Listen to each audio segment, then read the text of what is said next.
All right, what's up, guys? Welcome to episode 12 of Smash Course. It's our weekly podcast with CSL. We're doing it live on Hungrybox's channel for the first time, but of course it's going to be up on YouTube by Friday. So we have a guest that you probably haven't seen on the show before because he's never been on the show before, and that's Tweek, who's fresh off his second place finish at Frostbite 2018. Hey. Super hype Smash 4 tourney, the largest Smash 4 only tourney to ever happen. That was just last weekend. So we're going to be talking to him about some of the happenings there. And of course, we've got our main cast. We've got Joe and Hbox. What's up, everybody? Just introduce yourselves. And yeah, let's take it from here. All right, sounds good. I am Liquid Hbox. I was at Frostbite this weekend and was able to see Tweek and many other players duke it out in really anticipated tournament. It was fun doing commentary at the same time.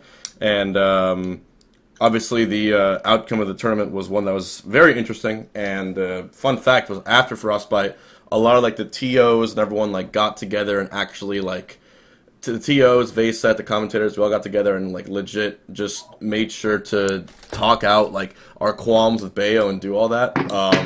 But also the qualms with the community and maybe what to expect from that. And so we have Tweek here today, obviously, because we want to hear sort of from a placer himself and sort of one of the top players right now. I'm very involved in the Melee community with Smash 4. It's good for me to actually learn and figure out what the angle is. Being also the guy who plays a very hated character in Melee, I was going to hopefully offer some input as well. So looking forward to this. Should I just introduce myself? Yeah, go for it, man. I'm Tweek. I've been playing Smash 4 since it came out. I've been a top player since it came out, and I recently started using Bayonetta more, and some interesting things have happened because of that. And yeah. All right. Great intro. My gamer tag's Toronto Joe. I'm a tournament organizer based out of Toronto. Go figure. I sponsor one of the top Bayonetta players in Mistake, so I have a vested interest in keeping her legal. But I also think that she's just not worth banning, and I look forward to hearing both sides of the coin in this discussion today. Cool. So, yeah, we're going to be talking about stuff including and beyond Bayonetta and all of that good stuff. But, I mean, to kick things off, let's talk about Frostbite as a whole. So, as we just mentioned, it was the biggest Smash 4 only tournament of all time, which is a huge milestone, especially 3.5 years down the road. Been talking about it for a couple weeks on the podcast, but now that it's actually happened, we've got some results to go off of. The first place was DeBuzz, ahead of the pack of Bayonettas and other characters with Rosalina, a character I feel like is kind of falling out of most people's top 5. Then Tweek, you got second place using almost all Bayonetta. I only saw you use Cloud against DeBuzz, but I think you may have busted him out or some other characters out in other sets. Yeah, I probably use Cloud more because I used him throughout all pools. Okay. And my first couple bracket matches, I started using a lot of Bayo towards the end, but yeah. Gotcha. And then Mistake was in third place, Salem at fourth, so that's 3 Bayonettas right after first place, right? And then rounding out the top 8, let me actually just pull it up. Yeah, so effectively, that's what we were really talking about, is that saturation there. But other than that, nobody really knew who was going to win this tournament. I think DeBuzz was a lot of people's pick. It was probably Salem or me. But, right, exactly. I think Salem was a favorite. Yeah, most people would have picked Salem or you. A lot of people, maybe 10 to 15%, would have claimed DeBuzz or yeah, that's fair. Yeah. So yeah, I mean, let's talk about first Salem. Failing to deliver on the first seed, especially with the supposedly broken Bayonetta. He lost to you and Fatality. So I mean, Captain Falcon, not really a character that's in vogue recently or anything. Bayonetta winning everything, and then you show up and beat the best Bayonetta, the second on the PGR. So what was that like? So I'm close friends with all the Bayonettas, including Salem. So me and all the Bayonetta players were always rooming together every tournament or hanging out. We were always practicing the Bayo Ditto and just Bayonetta in general. So I've been playing her for a long time, but I usually play more Cloud. And Salem isn't particularly the best at the Ditto. That's why we've seen him go Greninja against Mistake a couple times. or at least once or whatever. So it wasn't really a surprise to me that I was able to win, but I'm sure it was a surprise to many. Yeah, I've definitely seen your Bayo before too. It's Yeah. ridiculous. It's nasty. I don't want to play it ever. you And then don't enjoy it when we do. No, I definitely don't. But also rounding out the top 8, we've got Mr. R and Fatality tying for 5th, with Sheik and Falcon. Then Cosmos and Como in 7th. We saw a lot of Roy from Como this tournament, particularly against Bayonetta, interestingly enough. I think it makes some sense. You know, he's a fast character with a decent grab game. Yeah. Whereas Cloud likes to press buttons and can get witch timed or edge guarded very easily. Mm-hmm.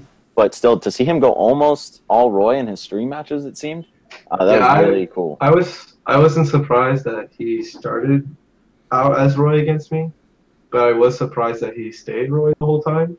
And it was even more surprising that he stayed Roy the whole time against Salem. But, I mean, he's a fan of the matchup, so.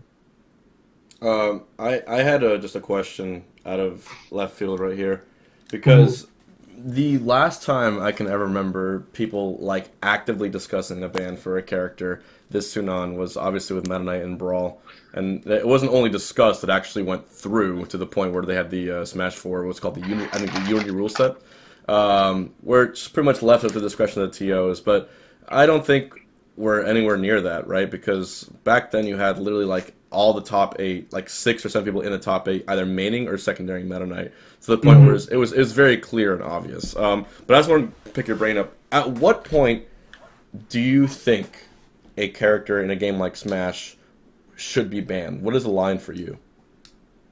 I think it's definitely when it comes down to like there isn't any character in the game that can even go head to head with the best character. Like at the moment, Bayonetta has a handful of matchups that are, you know, even or potentially a losing matchup for her. I personally think Sheik wins against Bayonetta. I personally think Diddy Kong either wins or goes even with Bayonetta. I think Marth, Corrin, Cloud all go even with Bayonetta. So that right there is enough to be obvious that Bayonetta isn't ban-worthy, because she isn't completely dominant over everyone in the game. Right. Yeah, I really don't think that this is a character that we should be banning by any means. I would really love to see her get toned down in a future match of the game. And I think the counterplay to her is definitely underdeveloped for sure. I mean, you're definitely one of the best SDIers I've ever seen just from watching the few sets that you played against Bayonetta's on stream. Yeah. Thank you. You would teleport out of the combos, and I know we're going to have you repeat what you just did on Rush Hour Smash's stream and show us again just real quick with the control stick how your technique goes. That said, I think yours is pretty different than most other people's, even those who are really good at SDIing as well. But yeah, just real quick, if you want to give like a 10-second tutorial on like how you move the stick against Bayonetta's combos. Yeah, sure. And also, I think people don't understand that, you know, SDI against Bayo isn't like end-all be-all. There is also, you also play against the character in general like a lot differently than everyone else. And of course. People need to realize that as well. I mean, I can go in depth with that later, but yeah, definitely. As for SDI, I actually hold the control stick like this, even if I'm not playing against Bayonetta. So let's say I get hit by Witch Twist 1, like on stage, like out of shield or whatever. I SDI hard up and away like this. This is what I would be doing if it was actually happening. It'd be this hard. It would be like it's pretty like exhausting, but the best part about it is that I do it preemptively. Let's say I mess up, like I hit their shield unsafely. I start SDIing because I know I'm going to get up beat out of shield. And that's something I feel like people don't realize. If you preemptively do it, it's even better. And I'll even do that against a character like Ryu. Let's say I hit Ryu's shield and I know I'm going to get up tilted and potentially Shoryuken. I'll start SDIing and then I'll get hit by a weak Shoryu instead of a sweet spot Shoryuken. So SDI is just really important in general. I will say, like, at least from a melee perspective, the moment I learned how to SDI Fox's up air properly, like, it went from being this idea of, like, oh, in a perfect world, we can hit the SDIs. And then when it got down to it, we were like, no, I think we actually need to learn how to hit the SDIs every time in order to be the best player. And then, like, that was the huge...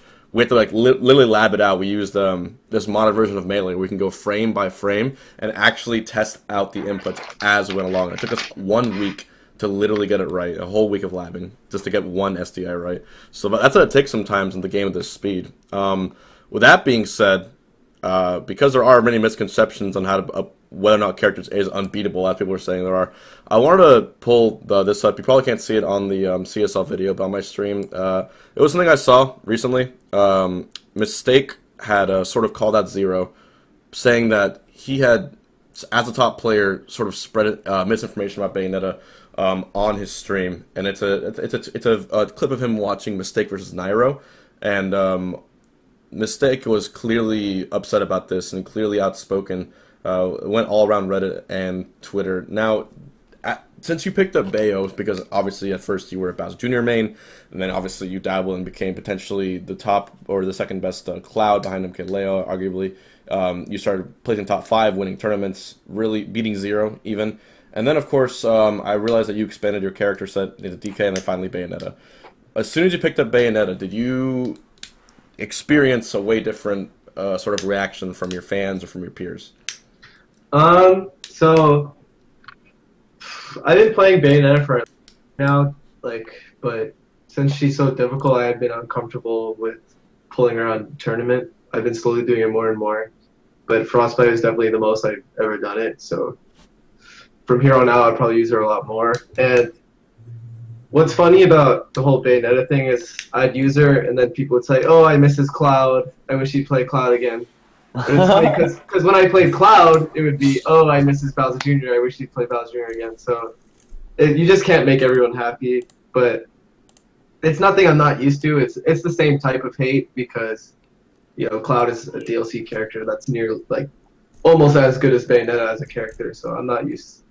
Yeah, I'm used to all the hate. It's nothing too crazy. Okay. Yeah. So a lot of people have varying ranges of opinions, right? Some people are as far as to want to ban the character. Others are just hater, but you can deal with her and there's counterplay. Yeah. Where do you think in terms of the actual metagame, this character stands compared to everyone else? You said you think Cloud's almost as good, right? But then there's also kind of she has the reward on hit that no other character can compare to. 70% strings are pretty easy to do. You can, get kills easily, etc. She seems to get so much more reward just from one hit and have a very strong neutral. Do you think that that's polarizing in any way? How much better do you necessarily think she is? And I also want to hear from HBox, how that kind of correlates with how Fox is in Melee, also, the game working against him, whereas the game kind of works for Bayonetta right. In Smash 4. Kind of what Zero said in that one video. I just want to see what you guys think, addressing that as top players of different games. I think at this point, it would probably be best for me to talk about Bayonetta's weaknesses, because I don't think she's by far the best character. I think she's the best character, but I definitely don't think she's above and beyond polarizing or anything like that, because I think a lot of people are really ignorant to her weaknesses. So first off, she's pretty light. She has a huge hurt box. For example, when she dashes, she actually sticks her leg really far out, and it can get grabbed from miles away. So sometimes it's hard for her to be evasive. Another thing is she's really susceptible to a character with a patient neutral and good grab game. So if you play counterplay towards Witch Time and you force Witch Time out, you'll really mess with the Bayonetta, because they just don't know what to do at this point if they just can't win neutral. And another thing is, if you are constantly SDIing out, sorry, I'm drawing a blank. So she loses the streak, in my opinion. Dude, that's not I suck at this type of stuff. So I think she loses the Sheik. I think she goes even with Diddy Kong. And it's pretty hard for me to believe that she'd be a polarizing character if she has losing matchups or even matchups, you know what I mean? And she also gets comboed extremely hard. This is when I was drawing a blank. I forgot to mention this part. She's combo food for sure, and then people think, oh, but Bats Within. Bats Within gets frame trapped extremely easily. For example, I can frame trap Bats Within with one move as Cloud. Limit Cross Slash will activate Bats Within and then kill her at the same time, right? She has the biggest ding dong window in the game, which is 33%. Ooh. So that just shows that that's just an example of her being combo food. Obviously, her weakness isn't Donkey Kong or anything like that. She does great against Donkey Kong, but that's just an example. Word. Yeah. All right. Those I think a lot of I didn't know that last part, and obviously if people want to explore it, there's certain to be things that you can explore with that character. Max wanted me to sort of do the comparison of what Melee's best character is like. The cool Can I thing, mention one more thing? Oh yeah, I'm sorry. No, go ahead. Sorry. So basically, I think what I really want to get across is that she has strengths that are unique to her, which is, that's hard, that's rough, that's hard to deal with. But she also has weaknesses that are unique to her, with like frame trapping her Bats Within, some of the biggest grab kill confirm windows in the game. When she dashes, she sticks her leg out, stuff like that. She has weaknesses that are unique to her as well that I feel like people are either ignorant to or ignoring. Gotcha. Well, no, that's all good. Well, in sort of a comparative light, what's funny to me, first off, was that the best two characters that I interviewed a lot of people on IRL stream with Frostbite, and just talked to a lot of top players, and the majority of them actually said that the best two characters in the game was Bayo followed by Cloud. And yeah, I also looked at it, and isn't it a little funny that those are the last two characters released for DLC? Yeah. So Poor Corin.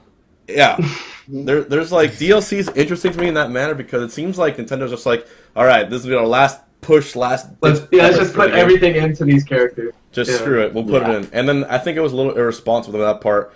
Like, you have a character like Bayo in the game, and you have a character like Puff in the same video game. That's just. It's rough. I'm personally triggered by it, but I'm just saying, like, it's a wide variety. It's hard to balance a game with 56 characters, of course. Yeah.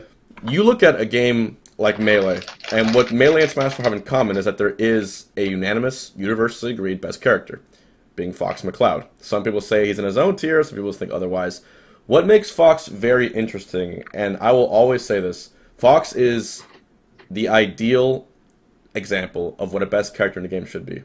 And the reason I say that is because, yes, he has cheese. Yes, he has one-frame options. Yes, some of the things he can do make me want to vomit at night. But, but those things to do are very hard to pull off. They require basically years of mastery to get actually to the tip-top shape. You have new up-and-coming players, guys like Cyrox, guys like Crush, who have been playing the game for a while and just only recently came to fame and placing top at tournaments, but it took them years to get there with that character. And Fox basically also, apart from being the best, can also get destroyed very easily by pretty much anyone in the cast, considering his weight, his gravity, and just how easy it is to combo. He's, in that case, a lot of people say, the most fun character to play with, sometimes very fun to play against, and believe it or not, a surprisingly honest character when you look at it. You can't get mad if a Fox player is destroying you, because that takes a lot of dexterity, it takes a lot of work.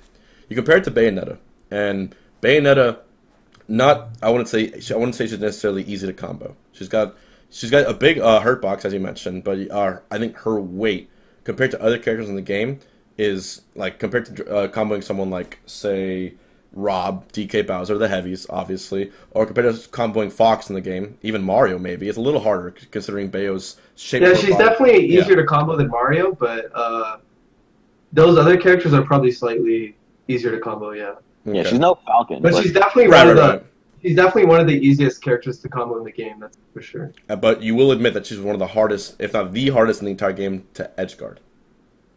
Oh yeah, so the goal against Bayonetta isn't to edgeguard her, it's actually to ledge trap her. There's a bunch of characters that you can't necessarily focus on edgeguarding against, even characters like Mario. Without a jump, you can edgeguard him, which is the same for Bayonetta, especially if you have a counter like Marth or something. Right. But the goal is definitely just to ledge trap her and to keep pushing her all off the stage rather than edgeguarding her. But you do compare it to, say, like the second best character being Cloud. You would think that being one of the two best characters in the game merits the fact that maybe Cloud should have some great ways to go to the stage, which he does with Limit, but edgeguarding Cloud is almost the #1 way to kill him, considering the way of his character is. And I do think the one fix, honestly, Bayo would need to be considered more of a, like, honestly, an honest character would be the edge guard situation. It would be I agree. an easy way that if you read this character and if they slip up an up B or slip up like that and you kill her and you get a whiff that kill, if she can get a sort of easy kill off the top, not necessarily easy, but sometimes a very low percent using the witch twist, those kind of combos, there should also be a way to do the same to her. That would, I think, in general balance it out the way sort of Fox balanced the melee. And I think the gripe from a lot of people in Smash 4 is that she doesn't necessarily have that necessarily a way you can gimp her that easily. Yeah, I would love to if the game ever got balanced again. That's a really nice way to do it. You know, like she has such amazing offensive potential that to see her going on stage would be cool. My personal suggestion a couple months back was like she only gets the second up B if she connects with the first one. I think that's pretty reasonably fair. Like you can't just run off and hit her. But so something that's ridiculous about her, which if it was changed or taken out completely, would change a lot of things. Is actually triple jump. That's probably one of the. So sometimes if you're not necessarily like knowledgeable of the game, and you'll see Bayonetta get stage spiked, and they'll come back, and you're like, how did she make it back from that? It's usually because of triple jump. A lot of the crazy combos she gets, especially with Rage, are because of triple jump, which I feel like people don't realize. If triple jump was taken out of the game, she would not be killing, especially top players at the top, as easily as she does. And another thing I'd like to mention is that, so with Bayonetta, her difficulty actually depends on the other player. So Bayonetta can be one of the easiest characters in the game to play as if the person she's playing against isn't good at the game or isn't knowledgeable of Bayonetta specifically. But she becomes one of the hardest characters in the game, if not the hardest character in the game, if she's playing against a player that is. Let's say if a Bayonetta player pulls off a death combo against me, that is probably extremely impressive, which a lot of people wouldn't understand at first glance, right? Okay. So I feel like that's really important to note, that something unique about her is that her difficulty actually just depends on the other player. She will make Smash 4 look absolutely brain dead if the person she's playing against doesn't know what's going on. Is basically what I think is important to note. Yeah, I mean, I think it's really all tracing back to that like insane reward on hit that she gets above other characters, and that's still like kind of a huge shock value to a lot of viewers and players. Like, man, I got hit by one up tilt and I could die. That's really unique to her. But I just want to kind of open the floor to what you guys think actually constitutes a healthy metagame in kind of any game, right? So we've seen complaints about Fox and his effects on the melee metagame, but they're kind of like dust in the wind very quickly, just because, like HBox said, you know, he's vulnerable to the way the game plays. Like his physics in themselves really hurt him and get him comboed and killed very quickly. So is that the kind of like top tier that's cool? Like, you know, there's a lot of pros and cons to playing him. He's very hard on the hands. Then, you know, is it something like Smash 64 where even though there's like clear top tiers, a lot of characters can do a lot of damage in the bracket? I tend to lean toward that, right? Like the more characters that are doing well, the better. And does Bayonetta shut these characters down? Does Fox shut these characters down that would like otherwise be able to thrive in the metagame? And, you know, Smash 4, at least like we've seen patches before. Melee, there's really only PAL. So, you know, entertaining the possibility of maybe Smash Switch coming out in some kind of balance patch, like what would you like to see? What do you think makes sense there? Like, you know, is it just like always going to be a battle between the top tiers, or like what's the ideal for you guys? Well, I think removing Rage might be the biggest factor also involved in Bayo's 0 to death.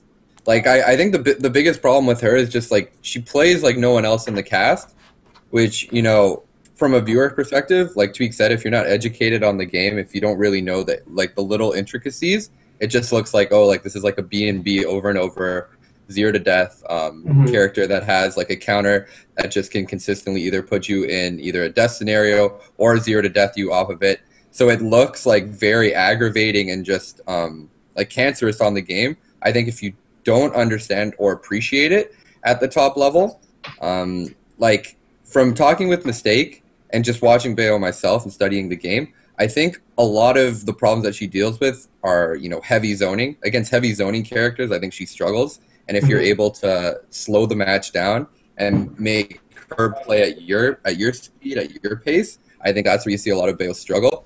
Salem, notoriously has that camping game, but do we ever really see people try and camp Salem back when he tries to, use those tactics? I think, someone like Zero, who I wouldn't even consider Zero the best at dealing with Bayonetta, but if you just look at his pressure and his lockdown and the way he just controls the pace against Bayos, I really would like to see that more at the top level. Yeah. Who do you guys think is the best at fighting against Bayonetta? Like, personally, I think it's either Tweek or Void, but I'd love to hear from your guys' perspective too. Believe it who or you guys not, think deals with it the best? I think two names come to mind is actually DeBuzz and Esam. Like off the top of my head. Yeah, those are all the people you've mentioned so far are really good against Bayo, and there's also Leo, who has been and Leo, obviously, who's like... Yeah, Leo's a monster. Leo has been practically invincible against Bayonetta lately, which is... I feel like that alone is enough reason to say that, Bayonetta is fine in terms of whether she should be banned or not. Yeah, that answers that question. No, we shouldn't ban her. Outright, we should not ban her. That would ruin the scene, honestly. Yeah, there's already players, like... There's also me, the only Bayonetta player who has won against me in recent times is Salem. And there's also times where I've completely outright beat him. So, in terms of... I think if there's a balance patch or a switch version, Bayonetta getting nerfed is completely fine. She's the best character, and that's happened in the past with like Sheik and Diddy Kong. But even if it doesn't happen, I'd be fine with it. But for the sake of Smash 4 at this point, I hope it does, just for my sanity. Yeah. You are good. Okay, all right, yeah. I just want them to buff every character to, like, maybe not Bayonetta levels, but close to it. I want to see everyone. I was about to say that, yeah. I would love to see more buffs versus characters getting nerfed. Because I think the in-your-face playstyle that Bayo has, just, like, the insanity, the chaos, the whole, like, always has a chance of coming back. Like, I want more of that, you know what I'm saying? I want more of that without the cheesy rage, random, F-smashes killing at 30. With random characters. I'd rather just see, characters that can really open you up off of one hit and put you in those SDI, DI scenarios. Here's a question. What if people, there's another topic I wanted to bring up. People are actually being serious discussing about bringing back customs. Yeah, man. I wanted to hear Tweek's thoughts on that. So I would like to say one or two more things about Bayo, if that's all right. By all means. There's a lot of things. No, you should say it now. I probably won't even get to say. But so a lot of people think like, oh, when Bayo has rage, there's nothing I can do. Bayonetta's rage combos are crazy.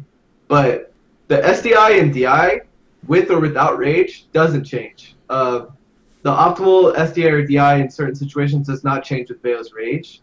The only thing that changes is people killing themselves off the top with their own SDI is more likely with rage. And I just like to say that that's kind of probably a misconception with rage.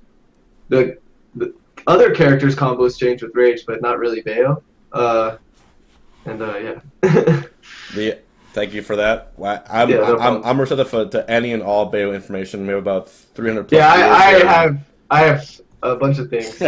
You should really make a guide saying how to beat me. Yeah. And everyone read it. That's what I was just doing on Rush Hour Smash. I was doing an SDI and DI guide with Cosmos, who actually has it. That's another player that's amazing at Bayonetta. And also has amazing SDI and DI. I honestly goes hand in hand. I do feel for you guys. Like, if there was like a bunch more Puffs placing top 8, I feel like at some point I would have to make like a how to beat Puff guide because everyone would stop like BSing all the time. You shouldn't. I will say this, man. You're going to get a lot of flack from a lot of people considering the viewership that Smash 4 has. You're going to get flack from even your colleagues and your peers discrediting your skill, discrediting the efforts that you put into this game. Even though you've literally proved to the world you're top 5 with not using Bayo, people are still going to discredit you. So all I want to say to you is that the best thing you can do is win harder than you possibly ever could have, and it will pay off massively for you. So please do not get into that. Yeah. No, trust me on this. So, back to my topic. I guess I want to ask the panel here, ask these 3 boxes next to me, why, if the game came out and customs were all unlocked from day 1, every character's custom was. One, do you think we would have had that be the standard with maybe 3 stock? Or 2, do you think we would have banned them outright, and why should they be banned, if that's the case? This is the hardest thing in the world. Right. I know what I would say. All right, Mac? All right, so I think they would have been banned quickly. I think like the knee-jerk reaction would have been like, all right, some of these are just ridiculous. There's no way we're not touching it, right? That said, I think it's also not a terrible idea if they were all unlocked, big asterisk, to revisit it later, like a time like now. I'm personally pretty down with it. I was down with it before, but obviously I'm fully willing to concede there are some serious issues with it, namely logistical ones, like how the hell are you going to get the customs on every setup for a tournament? And then, there's only the 10 slots for the preloaded sets. Like, it's a mess logistically.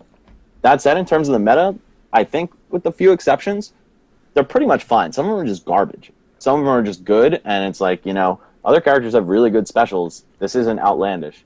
It's going to naturally make some characters better and worse, change matchups. I think it's a personally really cool idea. It kind of turns it into like a deck building game where, you can build your optimal moveset or whatever. So recently, this topic has come back, and I've definitely been guilty of participating in it. And my stance is that, like, I would love to try for 2, maybe 3 events as like a side event. I'm, not looking to change the main bracket, though having it would be awesome as a main bracket at one tourney, so just everyone takes it seriously. But try 1 custom per character. That way you solve the preload out issue. And you can't build a ridiculous set. Like, even though they nerfed Villager, you can't do exploding balloons and the tripping sapling.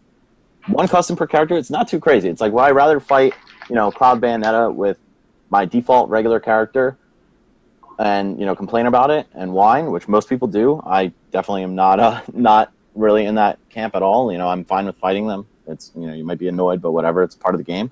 Or would you rather grant most of the cast, aside from the DLC, 1 extra kind of BS or like silly or cheesy move, and you get one of your own, and you can pick as necessary, change it up on the matchups. I think it gives people more like diversity, more fun. Again, that said, that's if they were unlocked from the start. Like in a different state, there's no way. It's just impossible. I think that unlocking all the customs in Smash 4 might actually be the most mammoth feat of any video game in the current year. People have already beaten all of them. Yeah, people have already beaten Cuphead with 1 controller without getting hit once, and that was done before we unlock all the damn customs here. Now tell me, what are Bayo's customs? Does anyone know? I don't even know what Bayo's customs are. DLC characters don't have them. No. No. Oh. Well, there you go. That's the answer to DLC, guys. It's all solved. There you go. Hey, man. All the better. I feel like we wouldn't be talking about this if DLC characters also had customs. Yeah, we really wouldn't be. But obviously, that's not the answer. EVO ran customs. EVO pre-patch for a lot of things ran customs with the whole Monty. Never forget. And never forget that Zero ran through that tournament without dropping a game using customless Diddy Kong in the biggest statement that I've seen. So it's honestly a phenomenal thing to have seen in the first place. Like, I was just beside myself when I heard that. And I think we can all agree, because they wouldn't unlock from the start, maybe they should have been in the first place. And we can all agree also that banning the character is not the answer here. I just think people need to get good. People need to get better. Stop getting on, get off the computer and actually lab stuff out, figure out why they're losing, learn that SDI is a viable mechanic that was included in the game for a reason. And if you have a big problem with watching Bayonetta so much on the screen, why don't you do something about it? Pick up another character. And some of these things aren't even worth labbing. Some of these things, when it comes to Bayonetta counterplay, aren't that difficult. Some of these things aren't even SDI or DI. It's just simply how you play against the character. Like, for example, I see players to this day still get hit by Witch Twist into forward air off the side of the stage at low percents. If you're a character that isn't a super heavy like Donkey Kong or Bowser, you can simply hold down and away, and up into forward air won't even work. Damn. It's simple things like that still happen just because people are ignorant, I guess. I don't know. While we're discussing, while we're discussing here, guys, if anyone in the chat, subscribers mainly, want to have any questions to ask us during the rest of this podcast, let me know and I'll try to sneak them in. Yeah, please do. Yeah, definitely. So I believe I saw that Sinji was in the chat, and he mentioned the fact that customs were actually banned heavily after the ban, but I still don't think it's enough to even merit their bringing them back in the first place. Yeah, in a perfect world, I would love to see it. I think it could add so much interesting stuff, especially like the one thing that's worth trying. Still, maybe even today, with hacks. Don't tell Nintendo about the tournament, and maybe you could do it. It would just be at least interesting to watch and give us a taste of like, a potential avenue. But in Smash Switch, let me just say, I want one or both of these things. Particularly some nerfs to Bayonetta and buffs to the rest of the cast, kind of even the playing field and make everyone super hype and like.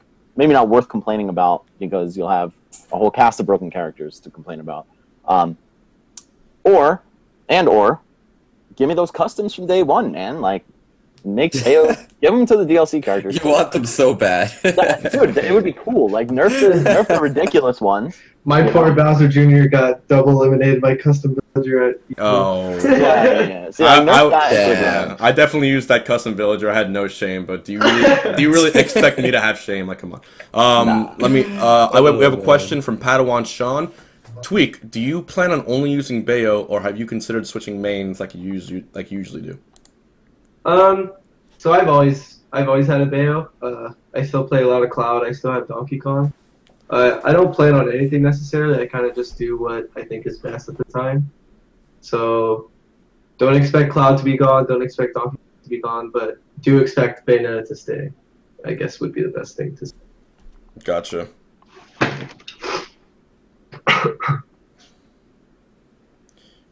All right, so I guess while we're still fielding some questions, I'm just going to get into the CSL side of things real quick.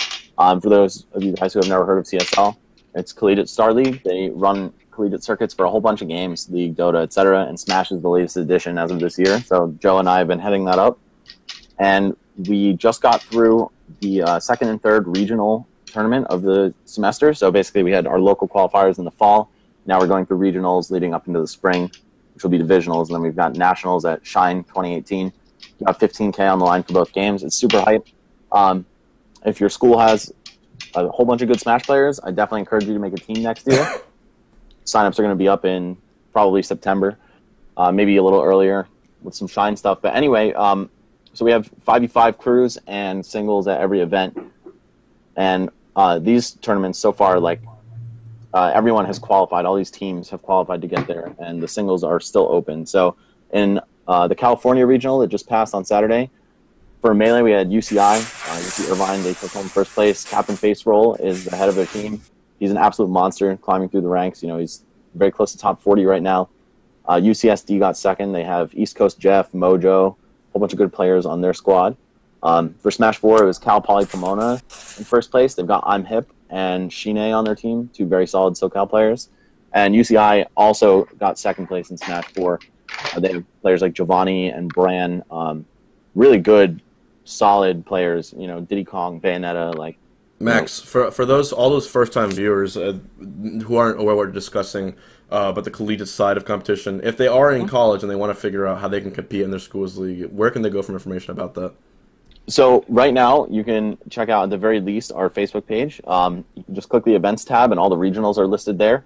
Then we also have cstarleague.com is the main website.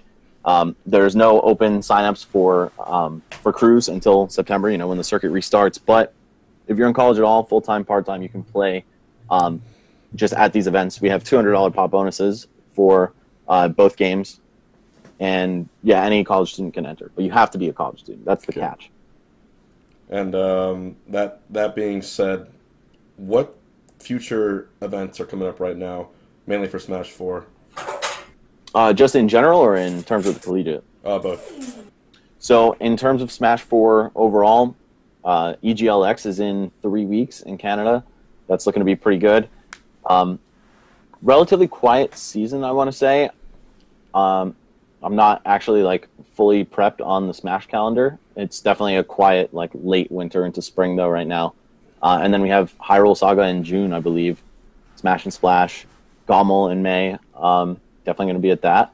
I'm going to that King of the Springs tournament. In a week or so. I forget the date. That's in Arkansas, right? Yeah. Yeah, that's cool. Yeah, I'm actually not sure what else is coming up. It's quiet Full for both Bloom 4, yeah. So, oh yeah, full yeah. Oh, real quick, yeah, we didn't even talk about that, but I guess you know, it's too late now. But hey, it was cool that Smash Masters League dropped Melee for Full Bloom. Like that's pretty much all I wanted to say. That was a bro move by them. Am I happy they dropped the 20K for Melee a little bit? But that's just me being that's hungry. True. Yeah, that's very true. No, but I'm happy they fixed the compromise because Full Bloom deserves the attendance. They deserve all that. Yeah. Really, last minute. Let's just open the floor up to any viewer. If you have any questions for myself, Tweek, Joe, or Max, please. Now is the time. The floor is yours, and you guys can also open up my Twitch chat if you want. And I'll be picking some questions from everyone. We have a question from Roa Scoob. Tweek, what is the most important aspect to master for Bowser Jr., seeing as you were the master for that character? So he has a crazy combo game if you manage to hit anyone with that character, but he has a really nice flowchart of combos. If you watch me play the character, I also have a bunch of training mode videos on my YouTube channel with Bowser Jr. So yeah, he can hit people pretty hard. It's mainly coming out of his side B. He has a crazy combo game. Item control with Mech Koopa is pretty important. It's hard to get the move out, but if you get it out, he has some interesting item control and combos with it. So yeah. All right, someone, Charles Noted asked, what can Puff do versus Bayo? I'm going to answer that because I know that question.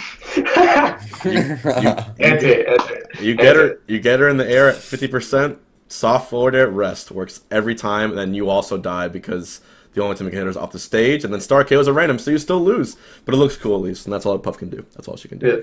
Yeah. You should be picking Puff against Bayonetta. Yeah.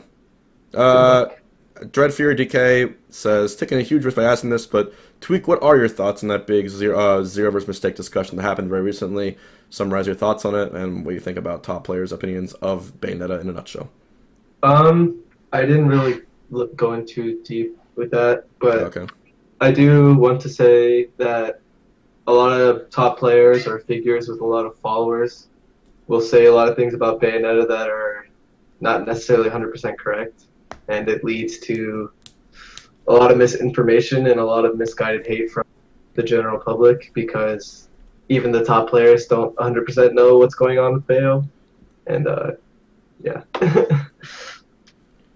Is a character being, for all of you guys, let's say get some Max and Joe input here, is a character being too boring for viewers a good reason to ban it, ever? Nah. Hard nah. Hard pass. Hard pass on that. Yeah. I think this is kind of like almost like a generational divide of FGC or esports fans. Like back in the day, so to speak, people didn't really care. Like if it wasn't winning everything, if it wasn't like actually degenerative to the game, you know, that's fine. And even then, you know, you still have to deal with it. Then again, we've seen like Akuma banned in Street Fighter, right?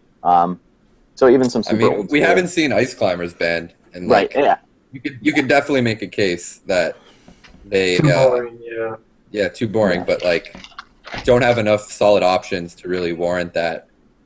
It's like their strongest option is pretty boring, obviously the tap tap tap, but don't have enough across the board to warrant a ban. And I think obviously the boring thing is just like an opinion. I personally love playing as and watching Bayonetta. Dude, Bayo Dittos are sick. Just knowing that, you know, you the frame traps, Bittos, man. I enjoy the Bayo Ditto myself because a lot of the time I have like really good SDI, and so like I'll be getting hit by a really small combo while the Bayo I'm playing against is getting death comboed by me. So it's actually really funny to play because they're not getting out of my combos, but I'm getting out of their combos. Hilarious. Right. I got that. Let's see. Any thoughts on the fact that Frostbite's last viewership, Frostbite 2017, Sue vs. Zero, which was Lucario from Japan, obviously, versus Diddy Kong, doing some things we've never seen before, and almost the most massive upset in the world. Of course, viewership's going to be inflated as possible. I think there was like 35K viewers to that Frostbite, and this one, I believe, peaked at either 15.9 or 16.1 thousand viewers. Was it really Bayo that killed the viewership, or were there other factors at play here? I mean, I obviously can't say what happened, but I think this is also responsible for Bayo in general in top 8. A lot of top players were in Japan. Leo, which is a Bayo killer, was in Japan, so he couldn't stop them in the first place. Larry wasn't there, Boyd wasn't there, Naira wasn't there. So I'm sure some of these people bring in a lot of viewers. Zero wasn't there, obviously. He wasn't there for another reason, though. So I'm sure that goes into it. But I'm sure Bayo did some damage to the viewers as well. I can't really say anything for 100%. Yeah, I have to say there was one point I was watching, and I think it was before Salem versus Steak queued up, or maybe it was you versus Salem Tweek. I don't remember, but I'm pretty sure 1 or 2 Bayos were playing, and the viewership literally dropped by 1,000. And I was like, as much as I really wanted to say, like, Bayo has nothing to do with it, yeah, I don't really care that much about it. Like, bro, that was crazy. It's more about the viewers having to adapt and understand that the character is in the game. But apart from that, when we were having a discussion that post-mortem after the tournament, there was something really cool that was mentioned. We were asking, what's the next step to push Smash 4 or Melee or the Smash community in general and then elevate it from its current level as a FGC staple to a more this wildly massive staple like League of Legends? Obviously, I think we can all accept that. Given the nature of the game, Smash will never honestly be at the level of the world's biggest PC game due to its limitations.